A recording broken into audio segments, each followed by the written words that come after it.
les élèves, les parents, ainsi que l'ensemble de mes collègues du réseau de l'éducation, mais aussi, surtout, au personnel de soutien scolaire, ces gens-là qui ont vécu un climat clairement d'incertitude à la fin de l'année, à la mi-juin, quand on a décidé de procéder à des coupures en éducation. Donc, beaucoup de postes essentiels abolis, beaucoup de postes importants. Quand je dis postes importants, oui, le service direct à l'élève, mais il y a eu du gel d'embauche à partir de décembre. Donc, vous comprendrez que tout ce gel-là, je parle des ouvriers, je parle des concierges, c'est énormément de gens qui se sont vus empêchés d'avoir des postes ou par des directives ministérielles qui n'avaient aucun bon sens. Vous savez, le réseau qui était déjà affaibli, ben ce que le ministre Drainville est venu faire, est venu clairement dire écoutez, je vais l'affaiblir davantage en procédant à ce genre de coupe-là qui, malheureusement,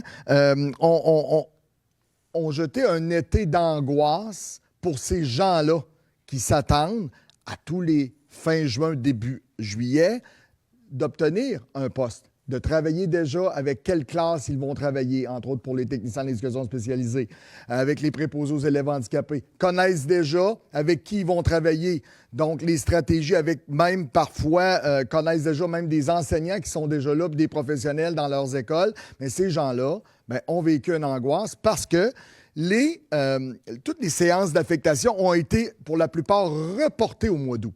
Donc, il y en a encore présentement qui vont se faire. Vous comprendrez que ça a créé énormément d'incertitudes, d'instabilité. On me parle de pénurie de main-d'œuvre dans le personnel de soutien scolaire puis dans les autres, mais on ne les attire pas là, présentement. Là. Il y en a qui ont clairement quitté, qui décident de faire autre chose. Et moi, je vais vous dire, c'est le choix politique que je ne comprends pas. Hein? Dans le fond, quand les besoins dans les écoles explosent, il y a plein de besoins qui s'ajoutent année après année, puis le gouvernement décide de couper. Moi, la question que je pose, puis on la sait tous, la réponse, qui a porté l'odieux de prendre cette décision-là? Qui a décidé de couper ce montant-là en éducation et de donner comme réponse, écoutez, ça a brassé un peu la structure. Ça a brassé plus que la structure. Ça a brassé les émotions des gens. Ça a brassé des gens qui ont le goût de faire ce travail-là, mais dans des conditions qui sont inacceptables.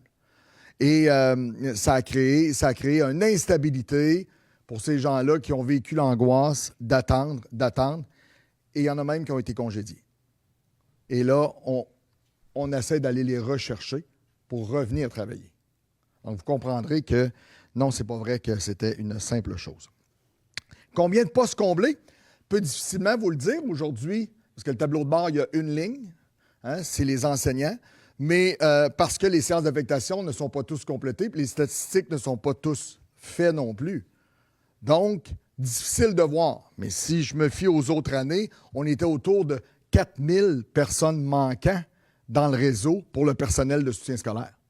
Je ne m'attends pas à moins de ça. Et on va vous avertir, on va vous donner les chiffres, on va vous revenir avec ça quand le tout va être compilé. Mais M. Drainville nous a placés dans une situation telle. Manque de techniciens d'éducation spécialisée, d'éducatrices en milieu scolaire. Vous savez, on parle de l'augmentation des élèves EHDA au Québec.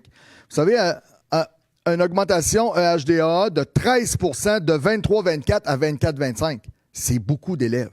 13 là, d'augmentation, c'est beaucoup de gens qui ont besoin de services, beaucoup de parents qui s'attendent à ce que leur enfant ait des services qu'ils n'auront probablement pas, ou altérés, ou du moins, si l'enfant a une vingtaine d'heures de prévu d'aide, bien peut-être qu'on va être à 10 puis on va être à 15.